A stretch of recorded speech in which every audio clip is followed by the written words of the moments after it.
மகளிர் தினத்தை ஒட்டி பெண்கள் மீதான பாலியல் வன்கொடுமைக்கு எதிர்ப்பு தெரிவித்து தாவேக்கு நிர்வாகிகள் ஆர்ப்பாட்டத்தில் ஈடுபட்டனர்.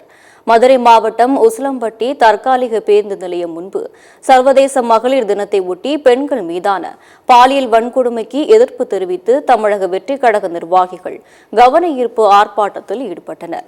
பெண்கள் மீதான பாலியல் வன்கொடுமைக்கு எதிராகவும் பெண்கள் பாதுகாப்பை உறுதி செய்ய வலியுறுத்தியும் கண்டன கோஷங்கள் எழுப்பப்பட்டன. நாமக்கல் பூங்கா சாலையில் மேற்கு மாவட்டம் மகளிர் அணி தலைவர் கிருத்திகா தலைமையில் கண்டன ஆர்ப்பாட்டம் நடைபெற்றது. இதில் பதாகைகளை கையில் ஏந்தியபடி தமிழக அரசை கண்டித்து 50க்கும் மேற்பட்டோர் கண்டன கோஷங்களை எழுப்பினர். சேலம் பழைய பேருந்து நிலையம் அருகே உள்ள காந்தி சிலை முன்பு ஆர்ப்பாட்டம் நடைபெற்றது. இதில் கலந்து கொண்ட பெண்களுக்கு சலுகைகள் ஏதும் வேண்டாம், பாதுகாப்பை மட்டும் உறுதிப்படுத்தினால் போதும் என வலியுறுத்தியுள்ளனர். திருவாரூர் பெண்களுக்கு எதிரான குற்றங்களை தடுப்பது மற்றும் பெண்களின் பாதுகாப்பை வலியுறுத்தி தமிழக வெற்றிக் கழகத்தின் திருப்பூர் மாவட்ட மகளிர் அணி சார்பில் குமரன் சிலை முன்பு கண்டன ஆர்ப்பாட்டம் நடைபெற்றது.